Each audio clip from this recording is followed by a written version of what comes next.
Un virage digital spécial CES, que s'est-il vraiment passé sur les stands, dans les coulisses? On en parle tout de suite avec mes deux invités.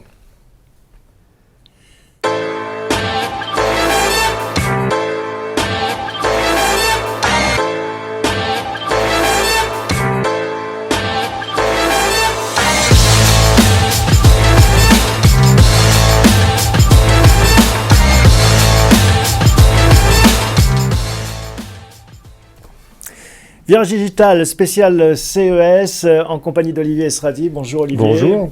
Célèbre expert du numérique, blogueur émérite avec Opinion Libre, ce blog que vous tenez depuis quelques années maintenant. 11 ans maintenant. 11 ans maintenant, c'est votre 12e édition, hein, 12e rapport du CES, on va en parler. Et puis à vos côtés, Lionel Legros. Bonjour Lionel. Bonjour. Vous êtes le fondateur de Linku Technology, une start-up, hein, mais vous étiez aussi, et c'était votre première expérience au CES avec un stand, et donc en tant qu'exposant. Tout à fait, c'est ça. Alors, on va parler de cette grand-messe, la Mecque de l'électronique grand public, CES, qui attire beaucoup maintenant les médias grand public. Depuis qu'il y a la French Tech, ça a un peu permis de faire découvrir et sortir un petit peu du côté initié cet événement. On va vous montrer quelques images pour que vous vous rendiez compte un petit peu de ce à quoi ça ressemble. C'est très impressionnant, c'est Las Vegas déjà, et ces versions américaines XXL. Quelques images qui vont vous montrer en effet que c'est très dense. On va vous laisser les commenter dès qu'on va les voir arriver. Des images où on voit que, en fait, comment ça se passe, qu'on se rende compte physiquement, pour ceux qui ne connaissent pas Las Vegas, sur combien de mètres carrés ça s'étale. Pour donner un ordre de grandeur, c'est l'équivalent d'une fois et demie à peu près la porte de Versailles. D'accord. Donc la foire de Paris en entier, plus des hôtels qui sont disséminés sur des kilomètres et des kilomètres, qui contiennent des suites, qui contiennent parfois des ballrooms entiers qui sont équipés avec des stands. Et donc c'est très dense. Et d'ailleurs la circulation est très difficile dans Las Vegas pour se balader d'un point à un autre. Combien il y a de personnes et chaque année ils battent un record, je crois. Non, ils ont stabilisé en fait. C'est ce qu'ils disaient sur leur site. Oui, non, mais ils ont atteint un taquet en fait il y a 2 ans avec 175 000 visiteurs et ils s'y tiennent à ça. Pourquoi ? Parce qu'au-delà il n'y a pas assez de place. Au-delà, il y a trop d'embouteillages dans Las Vegas, il y a trop de monde sur le salon, il y a trop de monde dans les restaurants. Donc les exposants sont mis un peu d'accord avec l'organisateur pour arrêter là. C'est pas si grand que ça. Oui. Lionel, ça doit faire bizarre la première fois qu'on débarque là-bas en tant qu'exposant. Vous y aviez déjà été à Las Vegas avant ? Alors oui, j'ai vécu 5 ans aux États-Unis, donc j'avais quand même c'était pas complètement une terra incognita. Non, une petite expérience américaine. J'ai fait d'autres salons. Comme le Global Shop, mais c'est vrai que le CES c'est un peu particulier, c'est immense. Il y a quand même le nord, le centre, le sud, c'est 3 environnements différents, et pour se rendre de l'un à l'autre, il faut la voiture. Donc vous imaginez bien que c'est impressionnant. Bon, on va revenir sur le CES dans un instant. On va voir ce qui vous a marqué, quelles sont vos impressions. Je vous invite à poser vos questions à nos invités en cours de l'émission dans la partie de chat qui se trouve à côté du player. Mais auparavant, on commence comme il est de tradition par une petite revue de l'actualité qui s'appelle VD News. On regarde ensemble tout de suite.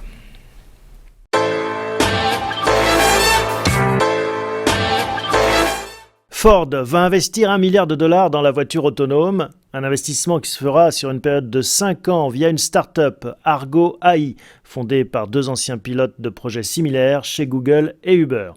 Cet argent va permettre de recruter les talents pour faire vivre le projet. La start-up travaillera en étroite collaboration avec les ingénieurs de Ford et la volonté d'être sur les routes en 2021. Ford va proposer cette technologie à d'autres constructeurs.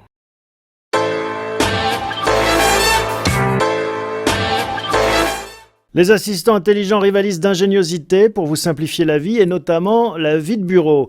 Cortana, l'assistant digital de Microsoft, intègre une nouvelle fonctionnalité pour vous rappeler les tâches que vous devez accomplir à partir de la lecture et l'analyse de vos mails.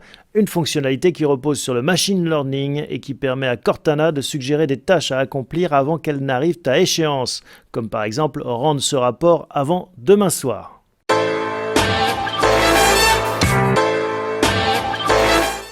La voiture autonome, c'est un sujet dont on parle beaucoup à Las Vegas. C'était un des gros sujets. Alors, on n'en voit pas forcément énormément, mais on en voit aussi bien chez les constructeurs que chez les équipementiers. Moi, ce qui m'a intéressé cette année, c'était d'observer ce qui se passait au niveau des constructeurs de composants et de capteurs. La grande bataille, en fait, elle n'est pas vraiment dans dans les constructeurs. Les constructeurs, ils font qu'assembler des technologies qui viennent d'ailleurs. C'est les équipementiers, en fait. Même si Ford a investi $1 milliard étalé sur 5 ans pour essayer d'intégrer tout ça correctement. Non, ce qui est fondamental, c'est des boîtes comme Velodyne qui font les lidars, qui captent en 3D ce qui est autour de la voiture. Ce qui est fondamental, c'est Nvidia. Les lidars, c'est les radars laser. Les radars laser qui tournent et qui captent en 3D tout ce qui est autour de la voiture, en temps réel. À côté de ça, il y a des stratégies très intéressantes comme des boîtes de type Nvidia. Nvidia, qui a un processeur qui s'appelle le Tegra, qui est mis dans des cartes mères, qui sont mis dans les voitures, qui contient des réseaux de neurones, qui contient des techniques d'intelligence artificielle, qui permettent d'identifier justement ce qui se passe autour de la voiture à partir de ces capteurs et des caméras. Et donc, c'est là où est la valeur. Et tu as des boîtes aussi qui font du cloud. Donc, il y a Google, il y a Mobileye, différentes sociétés qui essayent de récupérer les informations que la voiture capte pour les mettre dans le cloud pour améliorer la cartographie en temps réel de ce qui se passe dans la route. Et le mot-clé, c'est temps réel, hein, parce qu'une voiture, ça va vite. Hein. Ouais. Donc, il faut de la connectivité aussi. Lionel, c'est quelque chose que vous suivez, vous, la voiture autonome? C'est parce que, en fait, tout ça, le dénominateur commun, c'est l'intelligence artificielle. On a l'impression que c'est vraiment la clé et ça nous amènera aussi à ce que vous faites. Hein. Oui, l'intelligence artificielle, il y a deux sortes d'intelligence artificielle. Il y a la vraie travaillée par Google, où il y a des algorithmes et l'intelligence apprend d'elle-même. Et puis, il y a l'intelligence artificielle, comme nous, on l'a travaillé en tout cas, un petit peu comme Amazon Echo ou Google Home, qui va naturellement étudier des données. Maintenant, Tesla, la voiture, on en parle beaucoup, les voitures autonomes. Je pense que un petit peu comme dans les objets connectés, tout ce qu'on voit à Las Vegas et notamment au CES, c'est impressionnant. Maintenant, le marché de ce type de produit est encore vraiment assez balbutiement. On voit que c'est le commencement, vous faites ça décolle pas. Olivier, vous pensez que c'est plus que balbutiant?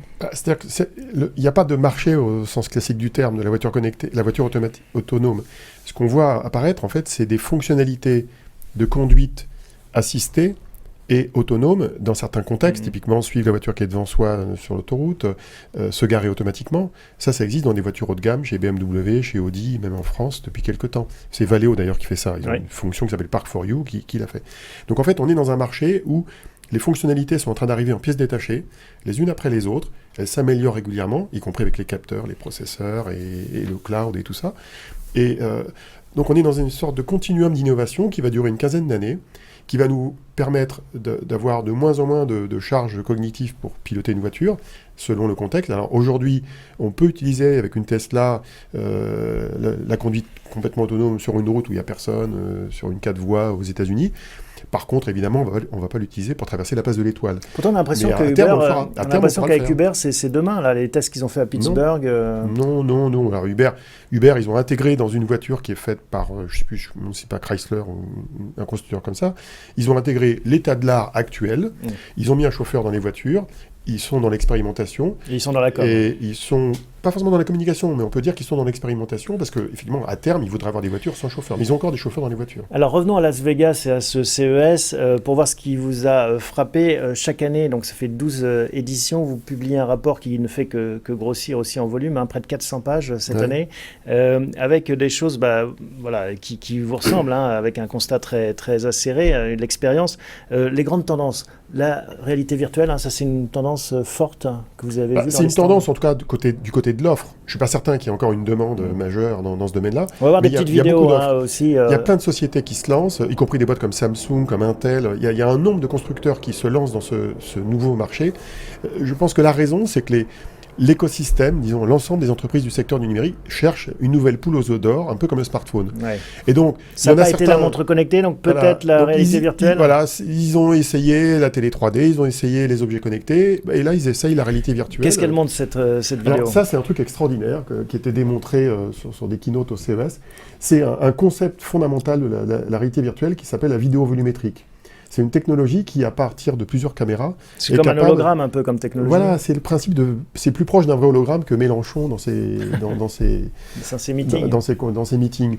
En fait, c'est un système qui capte avec plusieurs caméras tout ce qui se passe autour d'une personne ou d'un stade ou d'un événement, qui, avec beaucoup de calculs, beaucoup de processeurs et de GPU, qui est capable de reconstituer un modèle en 3 dimensions de ce qui est filmé, en temps réel, et qui, à partir de là, avec des lunettes de réalité virtuelle, permet de tourner autour d'un personnage qui lui-même est en mode vidéo, c'est-à-dire qu'il est animé. Donc là, on est vraiment dans un concept de téléportation, potentiellement. Imaginons un Skype basé là-dessus. Mais ça, c'est encore expérimental. Il y a quelques startups comme 8i qui a levé, je ne sais plus, 15 millions de dollars là, récemment, qui est dans ce domaine-là. C'est la vidéo qu'on vient de voir. Et il y a une dizaine de boîtes qui se sont lancées là-dedans. Elles ont des dispositifs qui, pour l'instant, d'un point de vue électronique, sont un peu compliqués à mettre en œuvre, mais c'est vraiment révolutionnaire. Je pense que dans les 5 ans qui viennent, ça aura des applications très intéressantes. Lionel, en tant qu'exposant, vous avez eu le temps de vous balader dans les allées, de voir justement ce que faisaient vos petits camarades? On a essayé le dernier jour, oui, de prendre un peu de temps pour aller se balader, en tout cas dans l'aile où on était. C'est impressionnant ce foisonnement, ce dynamisme. Impressionnant pour quelqu'un qui vient pour la première fois, certainement. Comme je vous l'ai dit, moi j'avais fait d'autres salons aux États-Unis. C'est toujours impressionnant par l'innovation. C'est vrai qu'il y a beaucoup de produits, beaucoup d'innovations, beaucoup de choses à voir. C'est le Consumer Electronics, donc c'est intéressant par rapport aux produits. Et pour vous, start-up, comment ça se passe concrètement? Vous réservez des mois à l'avance, ça coûte cher, c'est compliqué d'installer son stand? C'est un budget, c'est un vrai budget. Combien ça coûte? Si on compte la totalité, tout compris avec le voyage, on était 4 à se déplacer sur notre stand. On a dépensé à peu près entre 40 et 50 000 euros. Ouais, donc c'est pas donné. Et non, mais ils étaient à la version luxe. Ils avaient un vrai stand. Combien de mètres carrés? On avait 6 par 6. Et est-ce que c'est rentable? Ils avaient un 6 par 6. Non, pas 6 par 6. Pardon, 6 par 3. Bon, tu avais un 6 par 3. Ouais. Mais une start-up qui est sur le village Eureka, ça lui coûte pas ça. Ça lui coûte dans les 10 à 15 000 dollars, tout compris à peu près. Oui. Est-ce que c'est rentable? Plusieurs prix. Alors, le retour sur investissement. Le ROI est toujours intéressant. Ça dépend ce qu'on recherche. Voilà, nous, on recherchait d'abord d'avoir de la visibilité, de rencontrer nos utilisateurs. Et on a été au-delà de nos espérances. Oui, c'était rentable. Bon, alors on a vu la réalité virtuelle. Alors, il y a plein de choses. Hein, c'est un des sujets. Oui, les robots. Les robots, oui, alors je suis très déçu, moi, des robots. Moi, je suis toujours fasciné par les vidéos. On va en voir encore quelques-unes. J'aime bien voir les progrès dans la réalité virtuelle parce qu'il y a plein de trucs marrants. La Tom's Guide qui nous présente Lynx Robot. En fait, les robots, ils progressent pas tant que ça. Finalement, le principal progrès des robots qu'on pouvait voir au CES, c'était pas la partie mécanique ou la partie gestuelle qu'on voit dans cette vidéo. C'est tout bêtement la discussion vocale. Mais en fait, c'est pas les robots qui le font. C'est Alexa. Le système d'Amazon, ça peut être celui de Google, celui de Microsoft, une autre technologie comme celle qu'on va voir tout à l'heure. Ils sont toujours maladroits, en fait, sinon. Les robots chinois n'ont pas beaucoup d'intelligence, ils s'appuient sur l'intelligence américaine ou européenne. Et donc finalement, le robot est assez décevant. Ce qui est intéressant, c'est peut-être de voir les domaines d'application. Un des domaines d'application qui me fascine le plus, c'est l'usage des robots comme une sorte d'outil de programmation pour les enfants. Je trouve que c'est sympa. Il y a Ozobot, qui est une des marques qui fait ça. D'accord. Et on est encore dans une phase d'expérimentation. On est un petit peu comme le micro-ordinateur dans les années 70. On expérimente ça. C'est le TO7 de la robotique. Lionel, quand vous voyez ces images, qu'est-ce que ça vous inspire? Et surtout, c'est un peu votre univers aussi, cette interface vocale.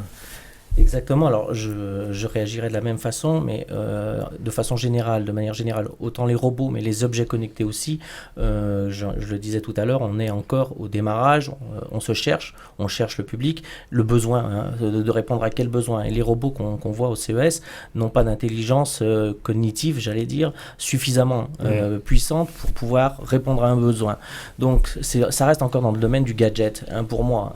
C'est magnifique, il y a des super choses qui vont arriver dans les 5-10 prochaines années, mais on en est encore au balbutiement. Donc après, par rapport à l'intelligence artificielle et par rapport à l'interface vocale, ça fait des gros progrès là, quand même. Il y a des gros progrès. Oui, il y a Amazon. Je trouve qu'entre Alexa d'Amazon et Google, surtout. Mais on va vous surprendre. Par contre, le robot qu'on a vu là tout à l'heure, il ne faut pas oublier que c'est une copie du Nao d'Aldébaran qui a été créé il y a, je sais pas, 7-8 ans. Et c'est ça, on a l'impression qu'en termes de design, il nous manque encore un Steve Jobs qui fasse... Regardez Jibo. Jibo devait sortir... Jibo n'arrive pas à sortir sur le marché. C'est quoi Jibo? Jibo, c'est le premier robot qui a été lancé par une personne du MIT aux États-Unis qui avait levé plus de 11 millions de dollars. Il y en a qui... il n'est toujours pas sur le marché. Mais en fait, tu as des robots originaux quand même. Oui, il y a le LG. Le LG, il a une autre... Ouais, non, le LG, il remue un peu, mais derrière, c'est Alexa. Donc, il sert à rien. Par contre, les robots marrants, c'est, je sais pas si tu as la vidéo, c'est le robot, c'est la valise robot. Ah, la valise robot. C'est vraiment rigolo. On a la valise robot. Ça, t'aimes bien. C'est des choses plus prosaïques. J'aime bien parce que c'est très prosaïque. Ça réutilise des technologies qui viennent de la voiture autonome, en fait, avec des capteurs. Voilà la valise. Etc. Et là, la valise, elle vous suit. elle est pas très lourde, je trouve ça très marrant, quoi. Et en fait, quand on regarde la vidéo en détail, il faut pas laisser sa valise abandonnée maintenant, hein, voilà. Ça risque d'être dangereux. Il y a aussi un produit qui sert à ramasser les bases de tennis, le Tennibot. Bon, c'est des robots spécialisés. Alors, c'est pas des robots très sophistiqués. Donc, en fait, ce que tu dis, c'est qu'il faut des petites innovations, peut-être plus proches de notre vie réelle, plutôt que tout de suite Terminator, enfin, ou iRobot. On cherche pas Terminator. Mais par contre, là où on cherche des robots un peu humanoïdes, c'est pour aider les personnes âgées. C'est un grand Graal au Japon, où la population vieillit plus vite que chez nous encore. Et donc, il y a un besoin d'avoir des robots humanoïdes. Mais c'est très dur à mettre au point pour des raisons mécaniques, des raisons logicielles. Dans les choses prosaïques, on a une autre vidéo aussi qui concerne le pressing. Ah oui, ça c'est un autre robot. Ah, j'aime bien ça aussi. Qui te plaît aussi. Oui, c'est pas mal. Que les tâches ménagères... Mais j'aime bien les roboos pour la cuisine aussi. Hein, on va voir. Après, il y a le four. Celui-là est pas mal. Donc, c'est un robot qui plie les t-shirts, en fait, et qui les entasse et qui les range. Là, apparemment, il y a du boulot, en effet. Il y avait deux boîtes qui présentaient ça. Il y en a une comme celle-ci. Ah, mais ça prend de la place quand même, non? Non, mais c'est pas pour la maison. Hein. Il faut avoir une grande maison.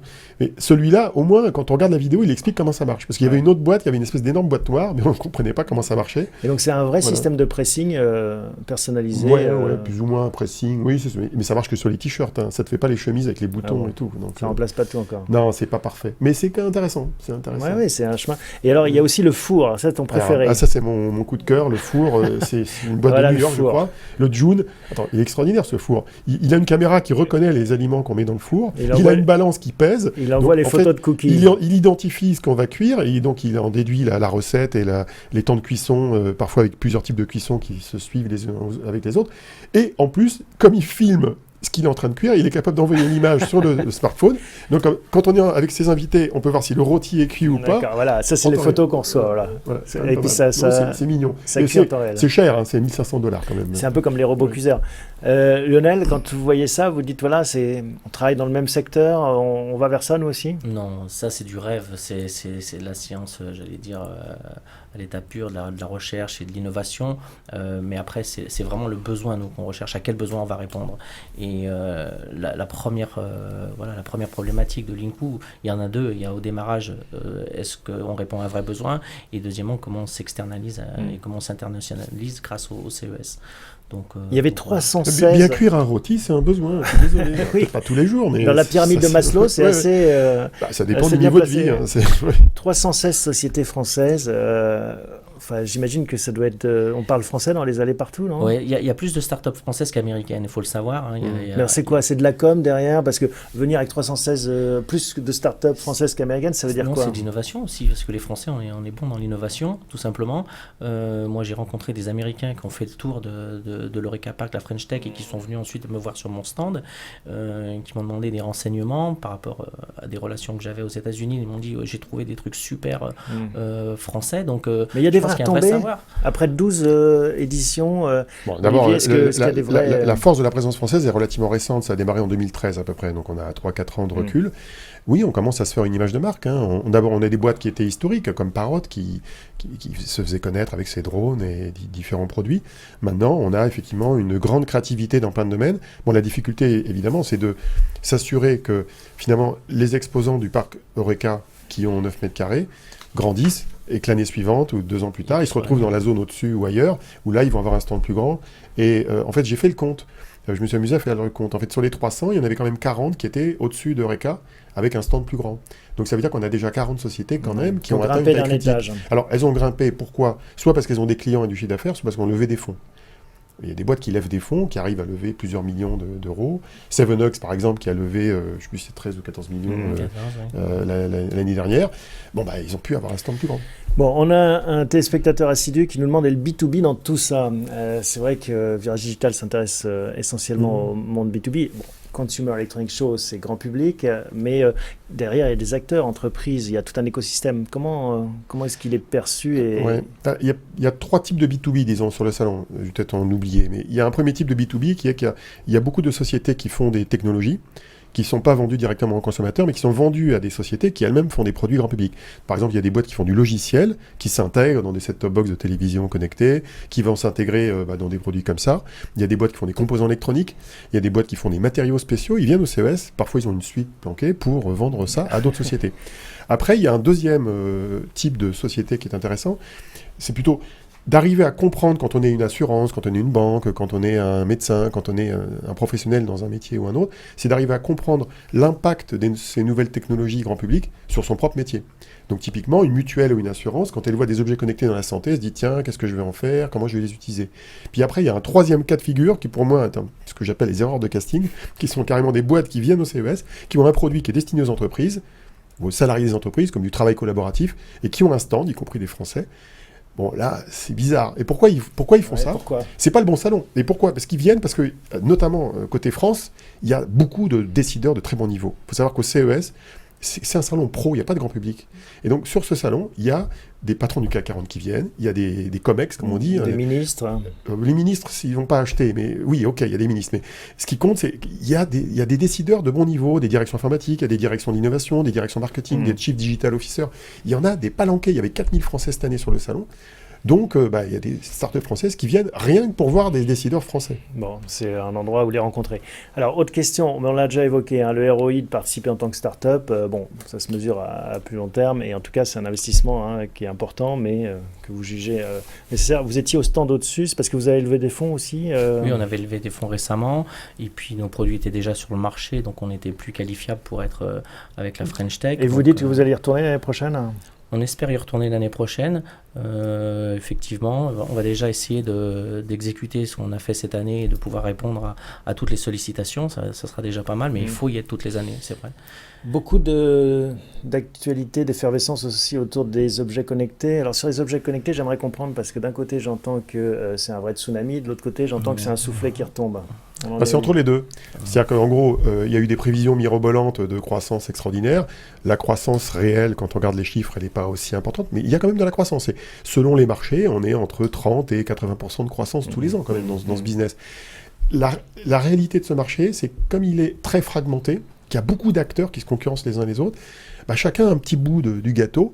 Et le marché a beau grandir, comme il y a de plus en plus d'acteurs, il n'y a pas forcément de grands acteurs qui émergent. Alors, et il y a en plus cette année 2016, l'année 2016 et début 2017, elle a été particulièrement traumatisante, parce que les grands acteurs ont souffert. Parrot a souffert, Fitbit a souffert, vient de licencier 5% de ses salariés, GoPro, qui est quand même le leader de la caméra, c'est de l'objet connecté, en extrapolant un peu, lui aussi a des difficultés. Pourquoi ? Parce que toutes ces sociétés, elles grandissent, elles ont du mal à créer des effets de gamme, donc pour grandir avec plusieurs produits. Elles ont du mal à créer ce qu'on appelle un effet plateforme, c'est-à-dire avoir plein de produits complémentaires de leurs produits qui permettent de s'asseoir durablement sur le marché, comme on le fait avec un système d'exploitation par exemple. Et donc elles ont des difficultés, et elles sont copiées par les Chinois. Et les prix baissent. Donc c'est très difficile.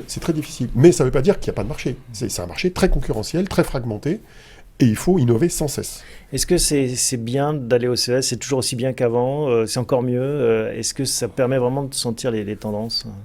Pour moi, oui, c'est clair. Alors, quand je visite le salon, il faut savoir que je prépare beaucoup avant. Hein. Je bosse un mois avant pour regarder tout ce qui va se passer. Ah non, je prépare beaucoup. Par contre, moi, quand je visite le salon, c'est quasiment un safari photo. En fait, je fais à peu près 5000, 6000 photos pour identifier tout ce que j'ai vu. Soit c'est des photos de produits que je voulais voir, dont j'avais déjà entendu parler. Soit ça va être des produits que je découvre pour la première fois, et puis je sens, je discute avec les gens, j'essaye de voir. Et c'est là où on voit les effets de meute, les effets de masse. Si par exemple on voit plein de sociétés qui font la même chose à un moment donné, on dit tiens c'est marrant. Si on voit plutôt des Occidentaux et pas des Chinois, c'est intéressant. Si on voit des Occidentaux et plein de Chinois... C'est comme ça que vous avez votre détecteur, hein, c'est votre capteur de tendance. C'est capteur de tendance, mais si on voit les Chinois qui copient un produit, la tendance est déjà avérée depuis un bout de temps. C'est-à-dire que si par exemple on voit plein de casques de VR copiés partout, ça veut dire que le marché a démarré. Les drones, il y a une zone énorme de drones, ça veut dire que le marché est déjà lancé. Et par contre, si on voit les Chinois qui s'arrêtent de le faire, on dit tiens, par exemple, les Chinois font plus de tablettes, les Chinois font plus d'appareils photo, qu'est-ce qu'il faut D'ailleurs, vous êtes assez critique sur tout cet écosystème, il n'y a plus d'innovation dans la télé, dans la photo, dans l'audio, pas grand-chose. C'est triste, déçu. C'est triste tout net, oui. Photo, audio et vidéo sont des domaines où ce que j'appelle la densité en innovation est beaucoup plus faible que les années précédentes. Et alors qu'elle est forte dans les objets connectés, dans la voiture, dans certains marchés niches comme la réalité virtuelle. Oui. Lionel, vous allez y retourner l'année prochaine ? Oui, donc je vais essayer, comme je vous l'ai dit. Nous, Linku, on a fait le pari de travailler sur la santé. dans les objets connectés. Mmh. On a vu beaucoup de choses autour de la santé, et moi je pense que c'est vraiment la santé qui va prendre le pas dans les objets connectés en général. C'est ça qui va tirer C'est ça le qui marché. va tirer le marché, d'une part. D'autre part, pour rebondir à tout à l'heure, nous on est sur le B2B, hein, on fait du retail pour être en front un petit peu avec nos utilisateurs, pour voir comment ils se comportent avec nos produits, mais clairement on a rencontré beaucoup de personnes pour le B2B et proposer nos solutions à travers du service. Et c'est vrai que ce qu'on recherche chez Linku et ce qu'on a été chercher à Las Vegas, c'est vraiment de savoir notre positionnement, s'il était bon, de rencontrer nos utilisateurs, nos futurs utilisateurs, nos futurs clients internationaux, et de voir si on répondait vraiment à cette demande de la Silver Economy notamment. Bon, bah ça fait une transition toute trouvée. Hein. Vous allez nous pitcher Linku, c'est la rubrique le pitch.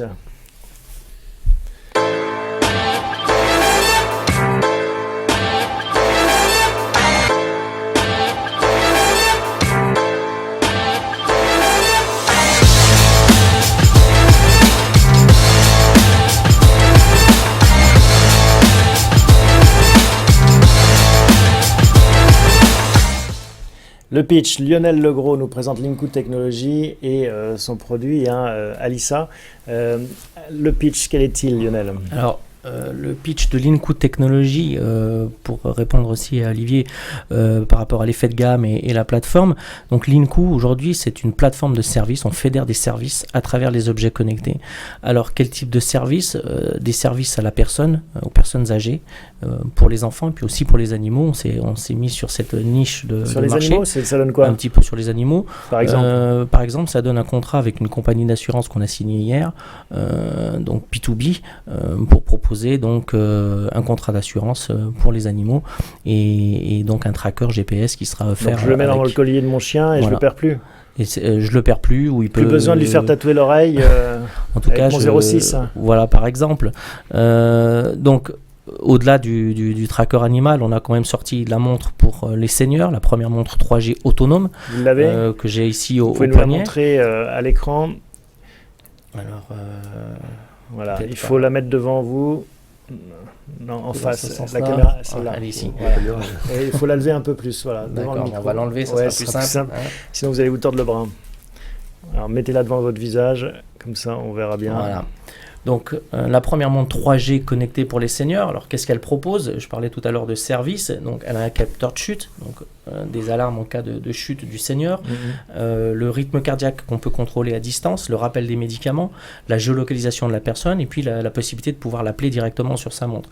Donc, au-delà des smartwatches qui nécessitent d'avoir un téléphone portable, là, vous avez tout un produit complètement autonome. Et c'est quoi le métier alors de cette plateforme ? Alors, quelle est la valeur ? Le métier de cette plateforme, c'est qu'à travers ces objets connectés, alors d'abord les nôtres, puisqu'on les développe, la montre pour enfants, la montre pour seniors, on va avoir des données qui remontent sur cette plateforme, les données santé, les données de l'activité ou les données de géolocalisation, et ces données, il va falloir en faire quelque chose, les traiter et en tout cas proposer des services.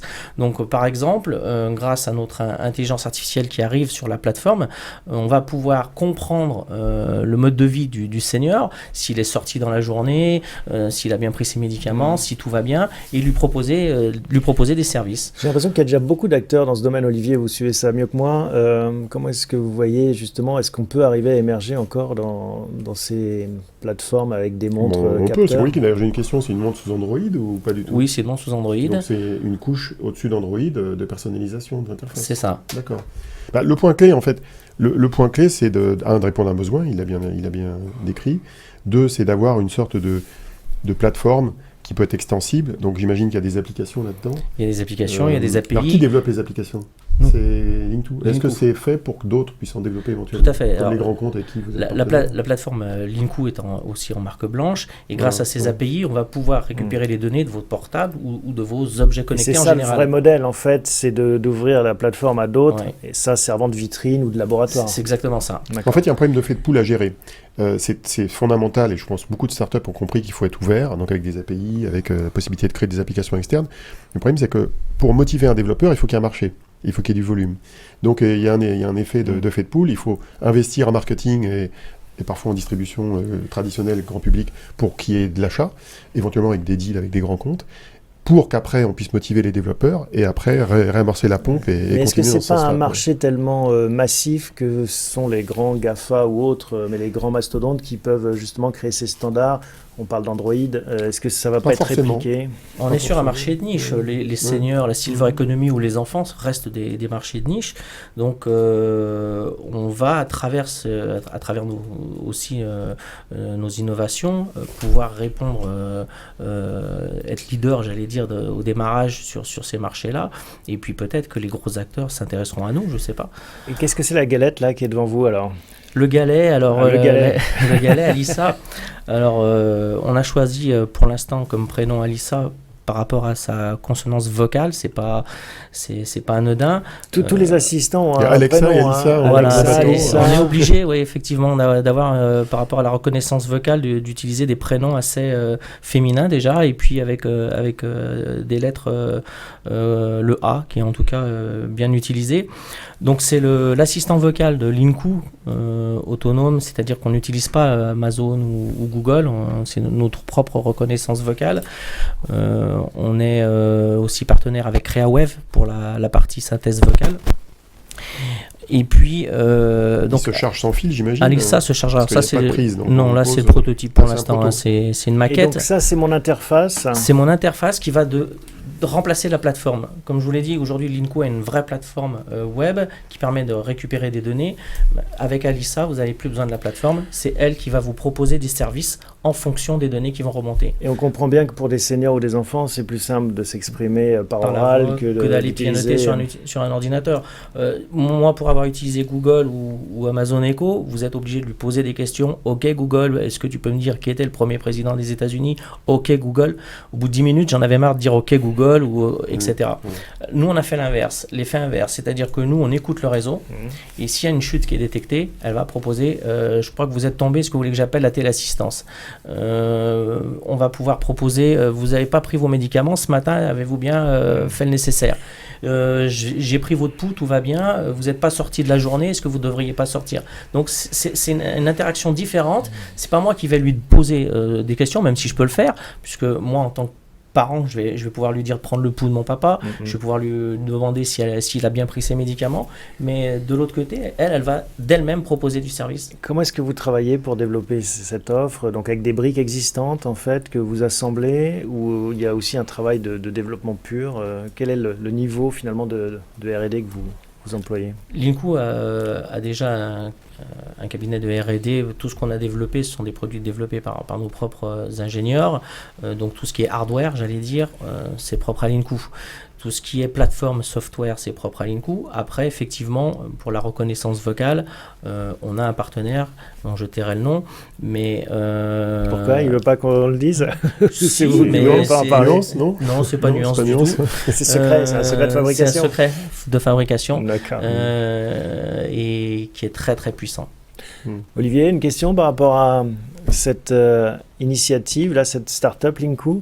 Bon, je trouve que c'est intéressant. Hein. C'est intéressant de se focaliser sur un scénario avec une approche un peu différente justement de ce que font les GAFA, avec une approche plateforme, avec des applications. Combien ça coûte hein? Une montre, c'est dans les 240 euros ou 120 euros pour les enfants, et Ok, Alissa ouais. devrait sortir autour des 200 euros aussi. Et est-ce qu'il y a un abonnement derrière ou pas Ouais. du tout? Alors effectivement, comme ce sont des produits autonomes, on propose de l'abonnement par rapport à la télécommunication, il y a une carte SIM. La téléassistance aussi, puisqu'on a une plateforme de téléassistance. Donc forcément, il y a un abonnement derrière. La boîte existe depuis combien de temps? 2014. Oui, elle est très récente. D'accord. Donc voilà, on est très jeune, mais on va vite, on est réactif. On a sorti un effet de gamme, on a du vrai service aujourd'hui à travers cette plateforme, et le CES effectivement nous a été un petit peu notre propulseur. On a eu déjà des bonnes touches à Et l'international. justement, des touches d'autres pays. Alors, quels sont les D'autres pays qui pays. mordent le plus à l'hameçon quand on Bon, visite forcément le les CES? États-Unis, Les mais US, le Canada, Canada, ouais. la Russie, le Mexique. Bon, après, un peu tout autour de l'Europe. Hein. Mais et ça vous permet donc de faire du business et d'accélérer. Enfin, vous sentez un vrai effet CES. Il faut faire attention, oui, il y a un vrai effet CES. Maintenant, il faut être prêt pour être à l'international. Tant qu'on n'a pas démontré en local déjà notre business model, c'est vrai que c'est dangereux d'aller à l'international. Linku, c'est combien de personnes? Il faut livrer aussi le produit. Et puis il faut livrer, etc. Linku est jeune, on est 2014, on a réalisé 2 levées de fonds, amorçage. Et on est en train de préparer une 3e levée de fonds. Ceux qui nous écoutent, et on recrute, on cherche des COO. Donc on est très jeune, on va déjà à l'international. Mais pourquoi? Parce que déjà aujourd'hui, par rapport à notre réactivité et par rapport à nos produits, c'est très facile de démultiplier pour l'international. On change les langues dans les logiciels et c'est le même produit en fin de compte. Et on s'appuie sur des partenaires. Donc aujourd'hui, grâce au CES, justement, on a pu trouver des partenaires dans chaque pays. Sans y être présent, on a quand même une présence qui peut être faite et des contrats importants qui peuvent être apportés. Ça s'appelle Linku Technologies. Merci Lionel de nous avoir présenté donc cette start-up. Merci Olivier de nous avoir fait part de ce compte-rendu qui est dorénavant une institution sur le CES. C'est gratuit et téléchargeable, on le trouve sur Internet. Hein. Le blog, Olivier. Oui, mais il n'y a pas besoin de se rappeler où c'est, vu que l'URL est assez difficile à retenir. Il faut faire rapport CES 2017 sur son moteur de recherche préféré, au hasard Google. Et on tombe dessus, on tombe sur l'article. Gratuitement, voilà. 400 pages, une mine d'or, une mine d'informations. Combien de fois il a été téléchargé déjà ? Là, je suis à 17 500 en 3 semaines. Bon, ça coûte moins cher qu'un billet pour Las Vegas. Merci à tous les deux et à bientôt. Merci à vous tous. On se retrouve la semaine prochaine.